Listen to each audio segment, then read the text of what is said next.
Bonjour à tous et bienvenue sur cette cinquième vidéo de comparatif des juridictions. Aujourd'hui, nous allons nous intéresser à une juridiction européenne, juridiction un peu méconnue, mais pourtant qui présente un avantage indéniable qui est que c'est la juridiction présentant le taux d'impôt sur les sociétés le plus faible en Europe. Lorsqu'il est de 20% en Estonie, pour vous donner une idée comparative, il n'est dans cette juridiction que de 9%. Cette fameuse juridiction, ce n'est pas la Bulgarie, ce n'est pas l'Irlande, c'est la Hongrie. Donc, comme pour les autres vidéos, on va faire sous le même format, on va parler des informations juridiction, de la fiscalité des entreprises, pour ensuite aller sur la compliance des entreprises. On fera un topo sur la fiscalité personnelle et la compliance personnelle pour finir enfin par un résumé. Concernant les informations de juridiction, la Hongrie a beau être en Union européenne, sa monnaie n'est pas l'euro, c'est le florin hongrois qui équivaut à un florin hongrois et l'équivalent de 0,0030 euros au 12 novembre 2019. Concernant le contrôle d'échange, on se doute, il n'y en a pas, les fonds ils peuvent être rapatriés dans n'importe quelle devise. Concernant le principe comptable, il y a une chose qui est intéressante et qu'on a précisé, deux choix, soit l'IFRS, soit le principe comptable hongrois. Personnellement, l'IFRS sera plus simple parce que c'est une norme internationale, donc un comptable d'un autre pays peut faire les comptes sous les normes IFRS. Tandis que le principe comptable hongrois impliquera forcément un comptable hongrois. Le deuxième avantage, c'est que ces comptes peuvent être préparés soit en florin hongrois, HUF, soit en euros, soit en dollars américains, ce qui est particulièrement intéressant pour les web entrepreneurs qui vont commercer beaucoup en dollars, qui vont traiter beaucoup avec le dollar. Ça évite les conversions et le micmac pour la préparation des comptes avec les taux de change qui varient d'un jour à l'autre.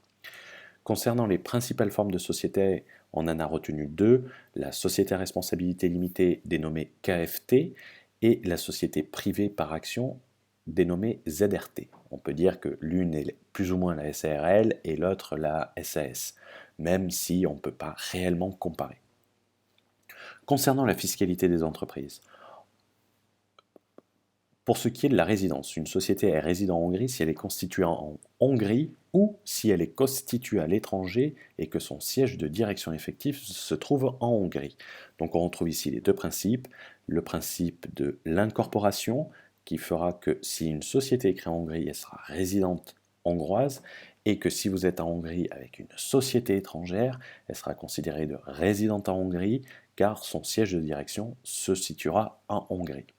Concernant la base d'imposition, pour les sociétés résidentes, elles seront taxées sur leurs revenus mondiaux. Concernant les sociétés non résidentes, elles seront taxées sur leurs revenus générés en Hongrie uniquement. Le revenu taxable, l'impôt sur les sociétés est appliqué sur le bénéfice comptable, ce qui est un avantage parce qu'en France, vous avez deux résultats, vous avez le bénéfice comptable et le bénéfice fiscal. Et l'impôt sur les sociétés est calculé sur le bénéfice fiscal à travers des réintégrations, par exemple. Cependant, en Hongrie, il sera ajusté de certains éléments. À titre d'exemple, les dépenses professionnelles normales sont généralement déductibles. Concernant la taxation des dividendes perçus par une société hongroise, les dividendes reçus par une société hongroise sont exemptés d'impôt, à l'exception des dividendes versés par une société étrangère contrôlée. C'est la règle CFC. Concernant les gains en capital, ils sont taxés dans le cadre du bénéfice comptable au taux ordinaire d'impôt sur les sociétés. Cependant, des exonérations existent si par exemple l'exemption de participation s'applique. Concernant le taux de l'impôt sur les sociétés, il est uniquement de 9%, ce qui en fait la juridiction européenne la moins taxée en Europe. On peut les comparer au 10% en Bulgarie, au 12,5% en Irlande et encore au 20% en Estonie.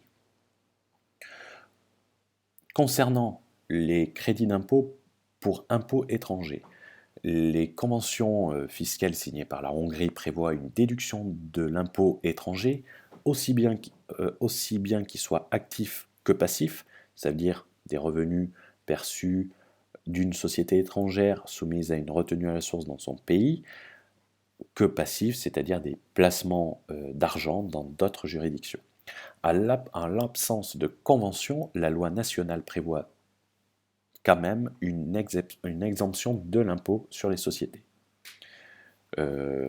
C'est-à-dire qu'on payera une seule fois l'impôt et il n'y aura pas la perception d'un autre impôt sur ce revenu qui a déjà été taxé à l'étranger, ce qui n'est pas toujours le cas selon les pays.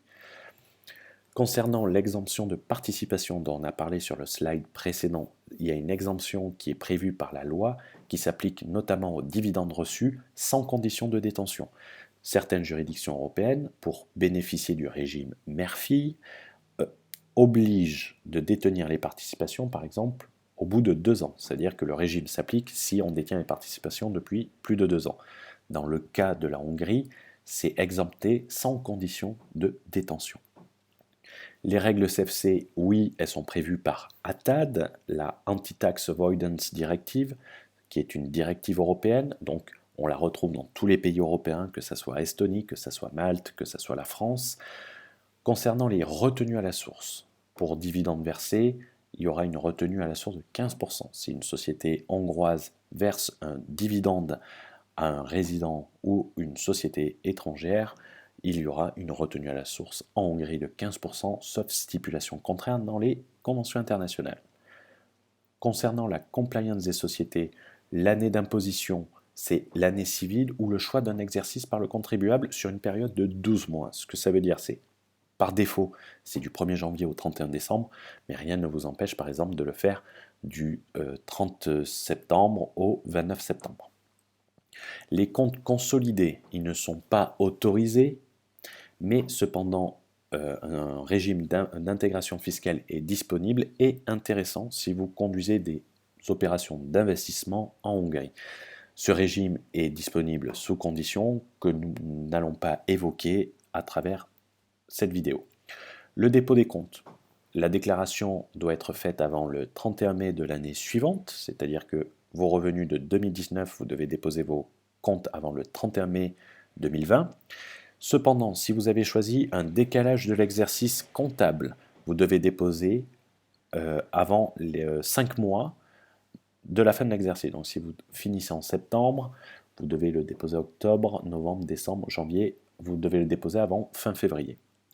Concernant les pénalités, elles commencent à 50% et vont jusqu'à 200% dans certains cas. Ce qui oblige, si vous faites le choix de cette juridiction, de vous paquer avec un comptable et ne pas avoir peur de mettre un peu d'argent sur un comptable. C'est ce qui vous permettra de dormir tranquillement. Concernant la fiscalité personnelle, la base, c'est les revenus mondiaux et les résidents étrangers sont imposés uniquement sur leurs revenus de source hongroise. La résidence, un peu plus particulier, se rapprochant un peu de la France, vous êtes résident fiscal si vous êtes citoyen hongrois, que vous avez, ou c'est cumulatif, c'est pas cumulatif, il en faut un seul. Si citoyen hongrois, si vous avez un domicile permanent exclusif en Hongrie, si le centre de vos intérêts vitaux ou votre résidence habituelle est en Hongrie, et si c'est impossible de déterminer le centre de vos intérêts vitaux ou un domicile permanent, c'est la règle des 183 jours qui fera foi. Concernant les gains en capital, ils sont généralement imposés à un taux de 15%, cependant des taux inférieurs peuvent s'appliquer. Le taux de l'IR, de l'impôt personnel en Hongrie, c'est une flat tax de 15%. Donc, très intéressant également. Concernant la compliance des personnes physiques, l'année d'imposition, c'est l'année civile imposée l'année suivante. Le dépôt et le paiement, la déclaration doit être faite avant le 20 mai de l'année suivante. La TVA, le taux standard est de 27% sur les opérations en Hongrie. Cela, c'est le taux le plus élevé de l'Union européenne. Cependant, ce taux s'applique uniquement si vous faites des affaires en Hongrie.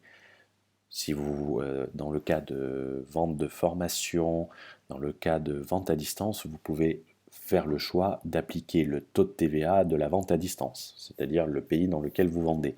Si vous vendez en France, vous appliquerez la TVA française, sauf si vous restez sous les seuils. Mais vous pouvez tout de même demander l'application dès le 1er euro de la TVA du pays de destination. c'est un principe de territorialité.